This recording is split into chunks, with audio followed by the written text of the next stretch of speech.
Hi there, Buick owners. Today in your 2020 Buick Envision, we're going to be taking a look at and showing you how to install BlueOx's base plate. There's 5 main components you'll need when flat towing your vehicle behind your motorhome. You'll need your tow bar, which is the connection between your motorhome and your vehicle. You'll need your base plate, which is the connection point on your vehicle for your tow bar to attach to. You'll need your safety cables, which is a supplemental connection in addition to your tow bar. Your diode wiring, which takes all the lighting signals from your motorhome and transfers them to the lights at the back of your vehicle. And lastly, your supplemental braking system, which will apply the brakes in the vehicle when you hit the brakes in your motorhome to help it come to a safe stop. And this is what our base plate's going to look like when it's installed.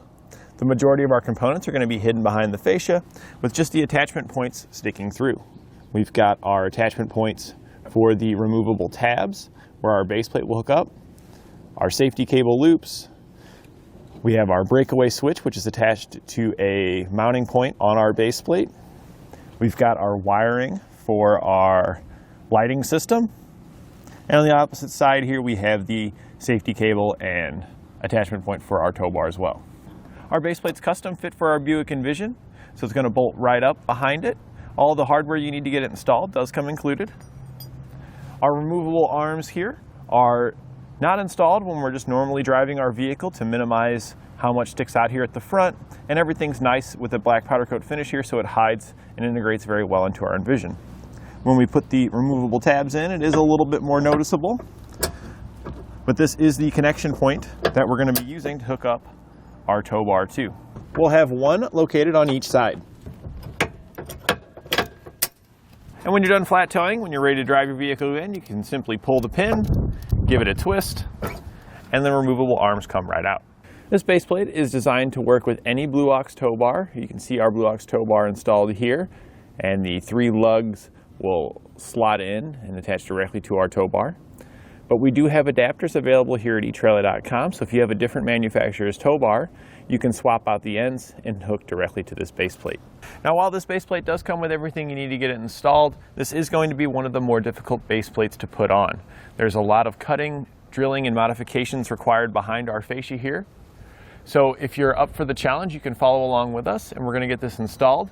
But if you're looking for something that's going to provide you with all the same functionality here, I would recommend Roadmaster's base plate over the BlueOx because it's significantly easier to install. But if you're dead set on the way the BlueOx looks, let's head into the shop now. We'll begin our installation under the hood by removing the push pins here in our top panel. There are several of these. The easiest way to do it is to slide the screwdriver in, give it a little twist to pop up the head of the fastener, and then you can just pull it on out of there. Sometimes you got to give it a little bit of a help there. And we're just going to do this for the remaining fasteners here in our top panel. We can then take this panel off and set it aside. We'll then use a T15 Torx socket to remove the 6 bolts across the front that was underneath the panel we just removed.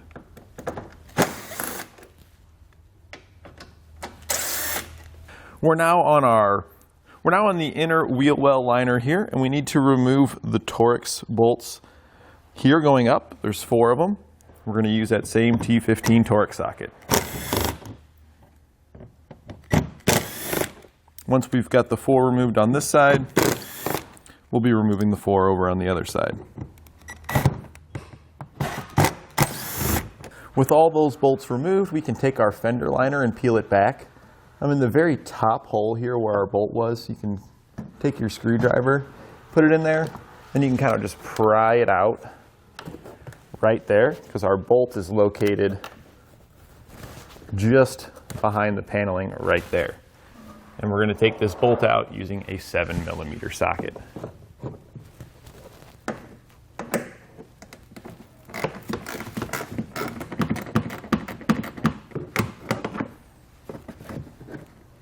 We're also going to be taking out the bolt in the same location on the other side. We'll then need to peel our trim piece off here on each side, just up to the point to where we're past this, because the fascia is going to have to come out from behind there. So to do this, we can just kind of pull outward and up just a little bit, and that will pop our clips out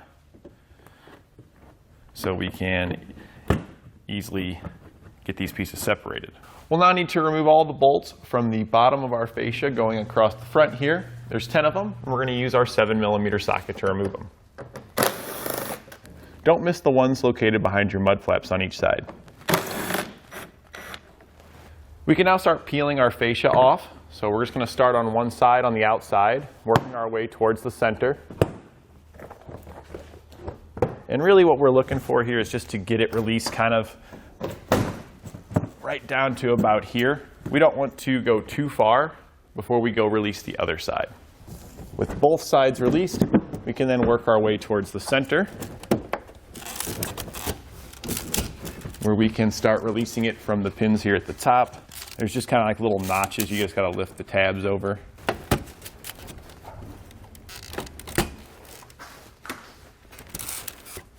And then if you just give it a good tug, it does come released.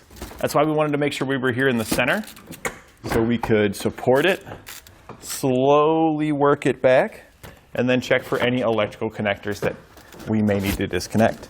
Over here on the passenger side, we have a connector that we're going to release the lock tab first, pressing it away, then pressing on the release tab, and disconnecting the electrical connector.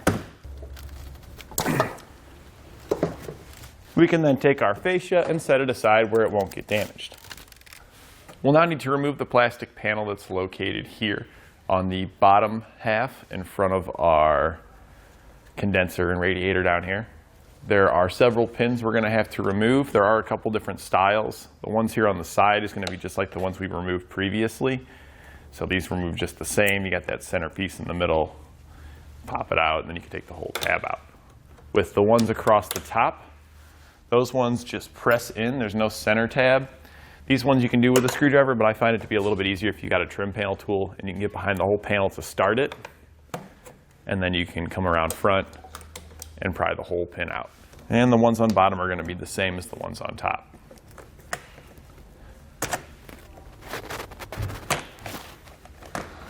We can then take our panel and set it aside. We're not going to be reinstalling it. We can then remove the plastic grill that was located behind the panel we just took off.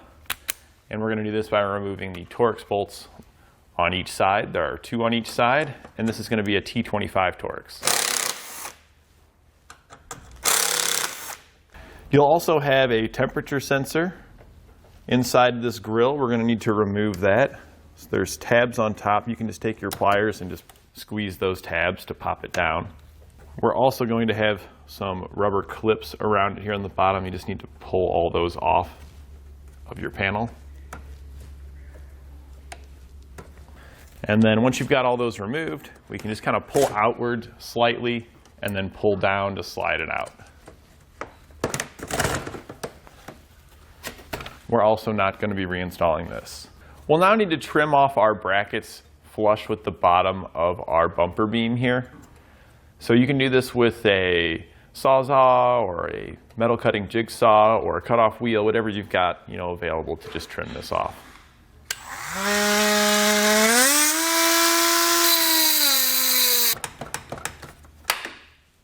And then we'll cut the other side off in the exact same way. Next, we'll need to trim our front bumper flush with the side of our frame all the way down with a reciprocating saw. So we're going to need to get all these electrical components and things out of the way so we don't cut through them with our saw. So you'll want to take your wiring loose from here on top so we don't accidentally cut it with the saw. So we're going to pry it out of this little guy here. We are going to be taking this little plastic panel off here that I'm prying this out of. You can go ahead and pry your electrical connectors off the side because we don't want to accidentally nick those with our saw either.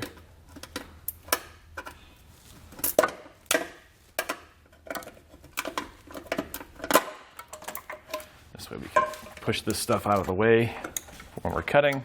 We'll need to remove the plastic panel located here as well. There's a pin on top. This is like the ones we removed previously. We got to pop out the center. And then we just can pull the tab off here on the side, kind of work it around there. And then we'll set this aside. And then we're going to go over to the other side and we're going to remove all the stuff that's in the way over there. So now we're just going to take our metal cutting blade and just cut it down flush with the side of the frame there.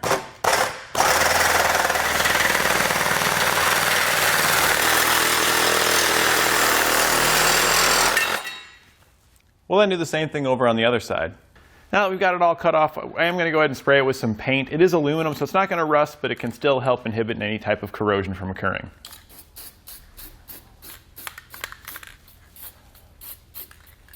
And we'll do the same thing over on the other side. We'll now need to trim out the plastic panel here underneath our bumper beam because our base plate needs to sit flush against the side of the frame here, and it needs to be butted up all the way against the frame here. So we're going to be cutting all that out so that way it can. If you have the electrical connectors there, you will want to pop those off so we can relocate those. The one down here at the bottom, we can go ahead and leave that one as this tab can stay. Once we get this side cut out, we're going to cut out in the exact same way over on the other side.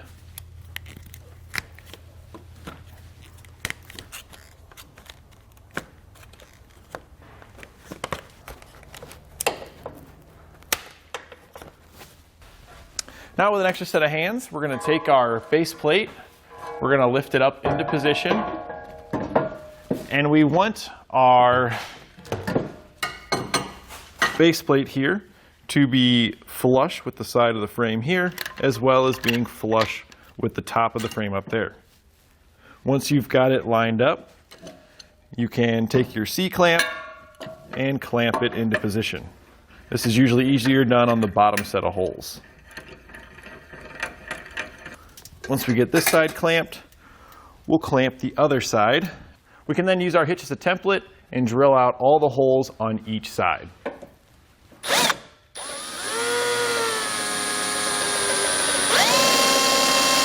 Once you've got some holes drilled out over here, our main goal is to get a couple in the bottom. The top ones we don't really need to get in, we can drill those, but the bottom ones down here, since it has the plate on the bottom, is what we're going to mainly use to ensure we stay in the same position. We want to get at least two, if you can get all three drilled out, but your clamp's likely going to block one. And then we're going to be using the hex head bolts that come in our kit. For the bottom bolts, those are going to go into handle nuts, and our top bolts are going to go into nylon locking nuts. We're going to use red Loctite on all the hardware that we're going to be sliding in. And we also want to make sure that we take lock washers and place those over our bolts before sliding them in. We can take our handle nut here, come along the opposite side here on the back, then we're just going to thread our bolt into that handle nut.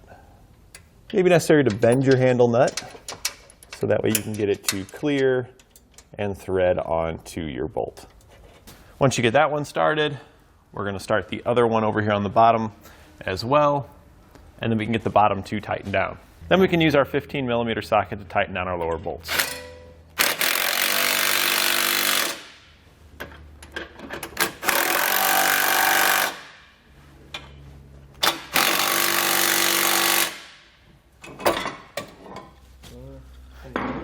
As you're tightening it down, your clamps will likely become loose. We can just set those aside. Because with these tight, we're clamped onto the frame. And so we can finish drilling out any holes that we have remaining on this side. And we'll install our hardware and then repeat the same process over on the other side. We finished drilling out the bottom and getting all three of these tightened down. Our top ones up here we drilled out. We slid the bolts in to make sure that the holes were all going to line up and everything was good. But now we'll need to take our spacer plate here, and this is going to fit in between those. So we're just going to slide our bolts back out. We know they're going to fit. And then this is going to be a tight fit in between your plate here, so you may need to use a screwdriver to help you light it in, or like a pry bar, just to assist you with getting this down in there. We just give it a little bit of a tweak there, bending it out. And then we can just take a hammer and just kind of tap that in.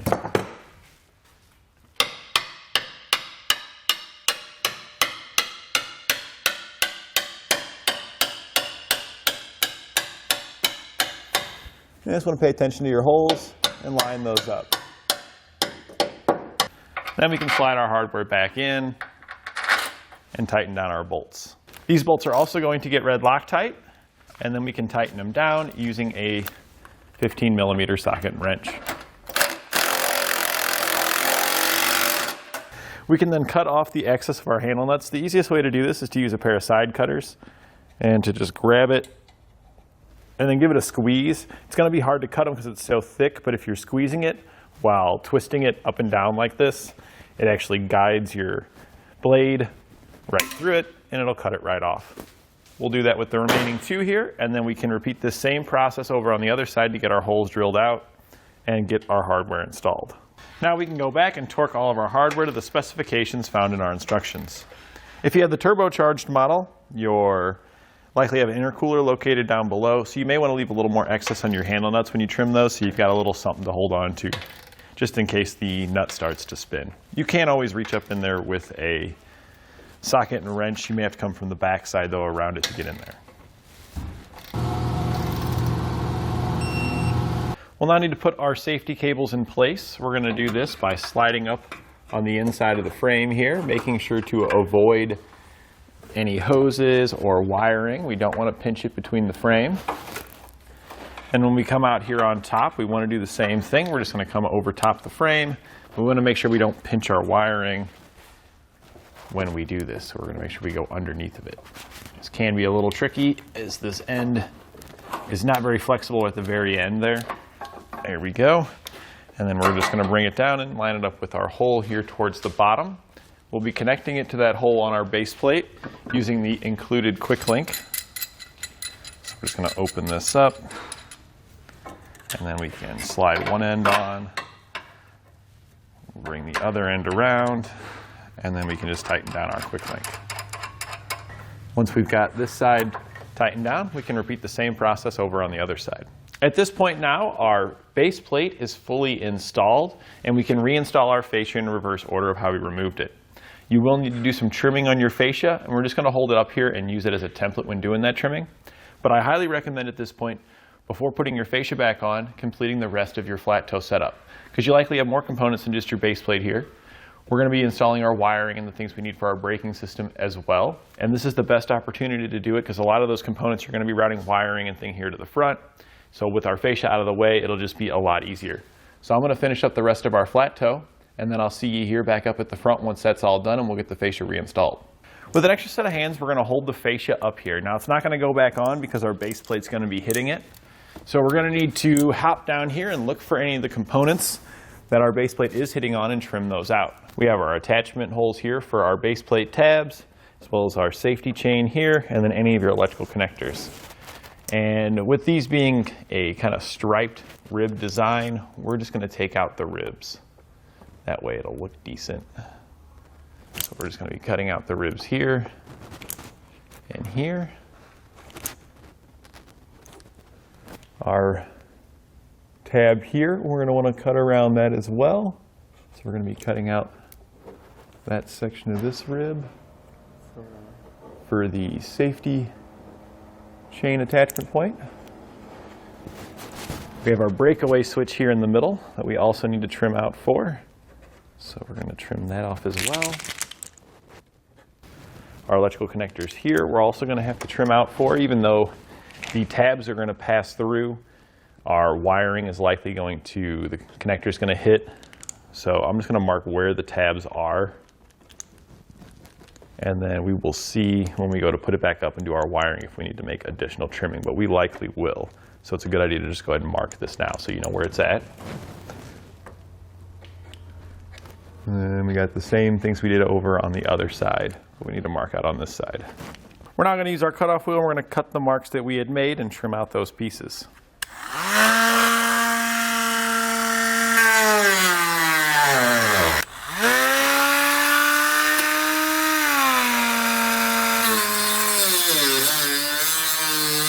If you have a small bladed tool, that'll actually work even better for cutting these out.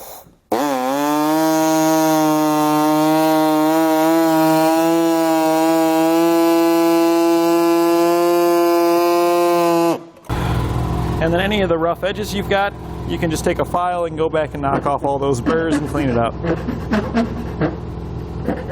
Now with the next set of hands, we're going to lift our fascia into position and verify that our trimming worked. So before we go snapping things together, we're just going to take a quick eyeball, and it looks like everything's going to line up just fine. So we don't want to forget our electrical connectors, so we're going to hop back behind it and plug everything in, and then just reinstall it in reverse order of how we removed it. And that completes our installation of Blue Ox's base plate on our 2020 Buick Envision.